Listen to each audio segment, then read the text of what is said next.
আলহামদুলিল্লাহ আলহামদুলিল্লাহি রাব্বিল আলামিন ওয়াসসালাতু ওয়াসসালামু আলা সাইয়্যিদিল মুরসালিন ওয়া আলা আলিহি ওয়া আসহাবিহি আজমাইন আম্মা বাদ আউযু বিল্লাহি মিনাশ শাইতানির রাজিম বিসমিল্লাহির রহমানির রহিম। সম্মানিত দিনদরদি মুসলমান ভাইয়েরা, পর্দার আড়ালের মা এবং বোনেরা, সকলের প্রতি আমার পক্ষ থেকে সালাম। আসসালামু আলাইকুম ওয়া রাহমাতুল্লাহি ওয়া বারাকাতুহু। সম্মানিত শ্রোতা মণ্ডলী, আপনাদের উদ্দেশ্যে আজকে চমৎকার একটা টপিক নিয়ে আলোচনা করব। আজকের আলোচনার বিষয় হলো মুসলমান ও কাফেরের মধ্যে পার্থক্য কী। মুসলমান ও কাফেরের মধ্যে পার্থক্য কী, এই বিষয়টি অত্যন্ত গুরুত্বপূর্ণ একটি সাবজেক্ট, যেটা আমাদের জানা বা বোঝার একান্তই প্রয়োজন। এ ব্যাপারে আল্লাহ রাব্বুল আলামিন সূরাতুল আলে ইমরানের 102 নম্বর আয়াতে উল্লেখিত করেছেন, ইয়া আইয়ুহাল্লাযীনা আমানুত্তাকুল্লাহা হাক্কা তুকাতিহি ওয়া লা তামুতুন্না ইল্লা ওয়া আনতুম মুসলিমুন। আল্লাহ সুবহানাহু ওয়া তাআলা তিনি বলেন, ইয়া আইয়ুহাল্লাযীনা আমানু, হে ঈমানদারগণেরা, উত্তাকুল্লাহা, তোমরা আল্লাহ রাব্বুল আলামিনকে তোমরা ভয় করো, ওয়া লা তামুতুন্না, ততক্ষণ পর্যন্ত তোমরা মৃত্যুবরণ করো না, ইল্লা ওয়া আনতুম মুসলিমুন, মুসলমান না হয়ে তোমরা মৃত্যুবরণ করো না। তাই আল্লাহ রাব্বুল আলামিন এখানে চমৎকার করে উল্লেখিত করেছেন যে মুসলমান না হয়ে মৃত্যুবরণ করতে আল্লাহ রাব্বুল আলামিন তিনি নিষেধ করেছেন।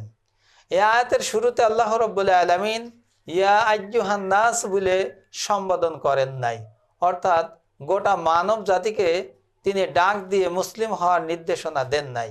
আল্লাহ রাব্বুল আলামিন নির্দেশনা দিয়েছেন ঈমানদারদেরকে ডাক দিয়ে। তাহলে ইয়া আইয়ুহাল্লাযীনা আমানু থেকে বোঝা যায় যে আল্লাহ রাব্বুল আলামিন ঈমানদারদেরকে, যারা মুসলমানের ঘরে জন্ম নিয়েছে, যারা নিজেকে মুসলিম বলে বা ঈমানদার বলে দাবি করে, তাদেরকে আল্লাহ রাব্বুল আলামিন ডেকে বলছেন উত্তাকুল্লাহা, তোমরা আল্লাহ রাব্বুল আলামিনকে তোমরা ভয় করো। হাক্কা তুকাতিহি, যেমন ভয় করা উচিত ঠিক তেমনইভাবে ভয় করতে থাকো। ওয়ালা তামুতুন্না, তোমরা ততক্ষণ পর্যন্ত মৃত্যুবরণ করো না, ইল্লা ওয়া আনতুম মুসলিমুন, মানে মুসলমান না হয়ে মৃত্যুবরণ করতে, অর্থাৎ কবরে আসতে আল্লাহ রাব্বুল আলামিন নিষেধ করেছেন। এখন কথা হলো কি, যে মুসলমান কারা? মুসলমান হতে গেলে আমাদের করণীয় কি? মুসলমান শুধু মুসলমানের ঘরে জন্ম নিলেই কোনো ব্যক্তি মুসলমান হয়ে জন্মগ্রহণ করে না, বা সে মুসলমান হয় না। মুসলমানিত্ব অর্জন করে নিতে হয়। যেমন কোনো ব্যক্তি যদি ডাক্তারের ঘরে জন্মগ্রহণ করে, আর ওই ডাক্তারের ছেলে যদি ডাক্তারি পড়াশুনো না করে, তাহলে ওই সমাজের লোক ওই ডাক্তারের ছেলেকে কখনো ডাক্তার বলে না। যেমন একজন ইঞ্জিনিয়ারের ছেলে, এই ছেলেটা যদি ইঞ্জিনিয়ারিং পড়াশুনো না করে, ওই সমাজের লোক কেউ তাকে ইঞ্জিনিয়ার বলে সম্বোধন করেন না। কি জন্যে করে না? যে ডাক্তারের ছেলে, সে ডাক্তারি পড়াশুনো করেন নাই বলে তাকে ডাক্তার বলে না। ইঞ্জিনিয়ারের ছেলে ইঞ্জিনিয়ারিং পড়াশুনো করেন নাই বলেই তাকে ইঞ্জিনিয়ার বলে না। ঠিক তদ্রূপভাবেই আমরা যারা মুসলমানের ঘরে জন্মগ্রহণ করেছি, জন্মগ্রহণ করার পর আমরা মুসলমানের যে দায়িত্ব এবং কর্তব্য, আল্লাহ প্রদত্ত, রসুল প্রদত্ত যে সকল বিধিবিধান আছে, আমরা যদি সেই বিধানগুলোকে যদি ফলো না করি, আল্লাহর বিধান রসুলের আদর্শ মাফিক যদি জীবন পরিচালনা না করি, তাহলে আমরা নিজেকে মুসলিম বলে দাবি করতে পারি, কিন্তু আল্লাহ রাব্বুল আলামিনের দপ্তরে আমাদের নামটি মুসলিম হিসেবে লিপিবদ্ধ কখনো থাকতে পারে না। এই জন্যে মুসলমান শব্দের অর্থ হল আত্মসমর্পণকারী। আমরা কার কাছে আত্মসমর্পণ করব? আল্লাহর বিধানের কাছে, আল্লাহর কাছে।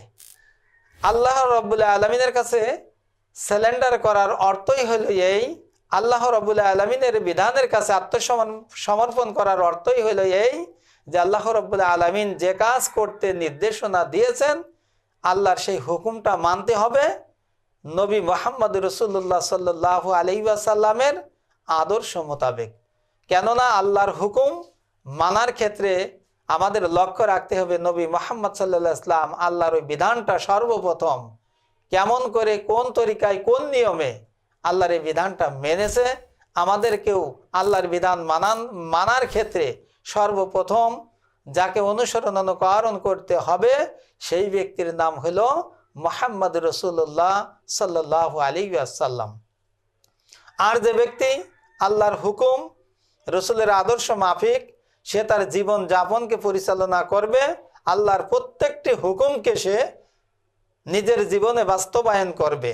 আল্লাহ পাক যে কাজ করতে বলেছে আল্লাহর এই গোলাম শুধু সেই কাজ করবে, যে কাজ করতে নিষেধ করেছে সেই কাজগুলোকে সে কখনো করবে না, পাশাপাশি সে কাজগুলোকে সে ঘৃণা করে বর্জন করবে। এই ব্যক্তি হইল প্রকৃত মুসলমান। কিন্তু দুঃখজনক বিষয় হলো আমাদের সমাজে একটা চমৎকার একটা সত্য কথা, যে আমাদের সমাজে অনেক লোক আছে যারা আল্লাহর অসংখ্য বিধিবিধান মানে না, এবং যারা মানতে চায় তাদেরকেও প্রতিবন্ধকতা সৃষ্টি করে। আবার ওই ব্যক্তি নিজেকে মুসলিম বলে দাবি করে। কোরআন সুন্নাহর দৃষ্টিকোণ থেকে ওই ব্যক্তি নিজেকে দাবি করতে পারে, এই দাবিটা সম্পূর্ণ মিথ্যা দাবি হবে, কিন্তু কোরআন সুন্নাহর দৃষ্টিকোণ থেকে ওই ব্যক্তি প্রকৃত মুসলমান নয়। আমাদের সমাজে এক শ্রেণীর লোক আছে যারা 5 ওয়াক্ত নামাজ পড়ে। কারণ মুসলমান আর কাফেরের মধ্যে আরেকটি চমৎকার একটি পার্থক্য হলো নামাজ। নবী করিম সাল্লাল্লাহু আলাইহি ওয়াসাল্লাম বলেন, মুসলমান ও কাফেরের মধ্যে পার্থক্য হলো নামাজ। যে ব্যক্তি ইচ্ছাকৃতভাবে নামাজ তরক করলো, নামাজ ছেড়ে দিল, সেজন্য সরাসরি আল্লাহ রাব্বুল আলামিনের সঙ্গে কুফরি করলো। আর যে ব্যক্তি আল্লাহর সঙ্গে কুফরি করলো সে কাফেরে পরিণত হয়ে গেল। সুতরাং আমরা যারা মুসলমানের ঘরে জন্ম নিয়েছি আমাদের সর্বপ্রথম দায়িত্ব এবং কর্তব্য হলো 5 ওয়াক্ত নামাজ আদায় করা। কিন্তু দুঃখজনক বিষয় হলেও সত্য যে এই নামাজের সংখ্যা বা 5 ওয়াক্ত নামাজ পড়া লোকের সংখ্যা খুবই কম। মুসলমানের ঘরে জন্ম নেওয়ার পর এক শ্রেণীর লোক 5 ওয়াক্ত নামাজ পড়ে, এরাই হলো খাঁটি মুসলমান। তা নামাজ শুধু ঘরে বসে পড়ে না, 5 ওয়াক্ত জামাতের সাথে নামাজ আদায় করে আল্লাহ রসুলের সুন্নাহ অনুযায়ী, এরাই হলো খাঁটি এবং এরাই হলো প্রকৃত মুসলমান। আরেক শ্রেণীর নামাজি আছে যারা 5 ওয়াক্ত নামাজ পড়ে কিন্তু সুবিধাবাদী জিন্দাবাদ। যখন ইচ্ছা, যখন সুযোগ পেল একটু মসজিদের দিকে আসলো, মসজিদে নামাজ পড়লো, আর বেশিরভাগ নামাজগুলো পড়ে বাড়িতে ঘরে যেখানে কর্ম করে সেখানে জামাতবিহীন একা একা নামাজ পড়ে। আল্লাহ রসুলের সাহাবীদের ভিতর চমৎকার একটা ক্যারেক্টার, তাদের একটা বৈশিষ্ট্য ছিল যে তৎকালীন প্রেক্ষাপটে যারা মসজিদে নামাজ পড়তে আসতো না, মাঝে মাঝে আসতো এবং শরঈ ওযর ব্যতীত মসজিদে জামাতের সাথে ফরজ নামাজ পড়তে আসতো না, সাহাবা আজমাইনরা তাদেরকে মুনাফিক হিসেবে চিহ্নিত করত। এ ব্যাপারে একটা হাদিস আসছে, আল্লাহ রসুল সাল্লাল্লাহু আলাইহি ওয়াসাল্লাম বলেন, যে ব্যক্তি ফজর এবং এশার নামাজ জামাতের সাথে নামাজ পড়লো না, ওই ব্যক্তি আশঙ্কা হয় যে ওই ব্যক্তি হয় অসুস্থ অবস্থায়, পীড়িত অবস্থায় পড়ে আছে, অথবা ওই ব্যক্তি মুনাফিক হয়ে গেছে। তা সম্মানিত উপস্থিতি, মুনাফিকের গুরুত্বপূর্ণ একটা আলামত হলো যে যারা 5 ওয়াক্ত জামাতের সাথে নামাজ পড়ে না এবং ইচ্ছাকৃতভাবে শরঈ ওযর ব্যতীত যারা জামাত কাজা করে তাদেরকেও মুনাফিক হিসেবে তৎকালীন প্রেক্ষাপটে চিহ্নিত করা হতো। সর্বোপরি শেষ কথাটা হলো এই, যে ব্যক্তি ইচ্ছাকৃতভাবে নামাজ পড়ে না সে নিজেকে মুসলিম বলে দাবি করলে সে নিজের কায়দায় করতে পারে, এটা মিথ্যা দাবি, কিন্তু কোরআন হাদিসের দৃষ্টিতে সে কখনো মুসলমান হতে পারে না। এই জন্য আমি আপনাদের সকলকে উদাত্ত আহ্বান করতে চাই, আমার মুসলিম ভাইদের, মুসলিম বোনেদের, মুসলিম বাবাজিদের আমি পরামর্শ দেব যে অবশ্যই আপনি মুসলমানের ঘরে জন্মগ্রহণ করেছেন, আপনি একজন সৌভাগ্যবান, কিন্তু নামাজ না পড়ার কারণে যে আপনি কাফের হয়ে যাচ্ছেন, আল্লাহর সঙ্গে প্রতিনিয়ত কুফরি করছেন, আর এই কুফরি করা অবস্থায় যদি আপনার মৃত্যু হয়, এই মৃত্যুর কারণে আপনি আর ইচ্ছা করলেও 1 ওয়াক্ত নামাজ পড়তে পারবেন না, একটা ইবাদতও আল্লাহর করতে পারবেন না। সুতরাং এই অবস্থায় যদি মৃত্যু হয় আপনার মৃত্যুটা হচ্ছে জাহান্নামে মৃত্যু হবে।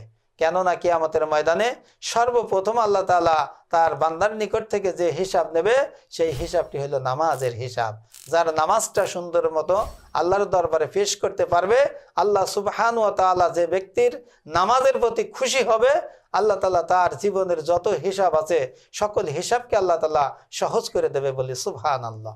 তাই আসুন, আমি আপনাদের সকলকে উদাত্ত আহ্বান করব, আমরা যারা মুসলমান আছি, মুসলমানের ঘরে জন্মগ্রহণ করেছি, আমরা আসুন 5 ওয়াক্ত জামাতের সাথে নামাজ আদায় করি এবং মুসলমানের দায়িত্ব হলো আল্লাহর প্রত্যেকটি বিধান আমরা হাসি মুখে গ্রহণ করব এবং আল্লাহর প্রত্যেকটি বিধানকে মানব বিশ্বনবী মুহাম্মদ সাল্লাল্লাহু আলাইহি ওয়াসাল্লামের সুন্নাত তরিকায়।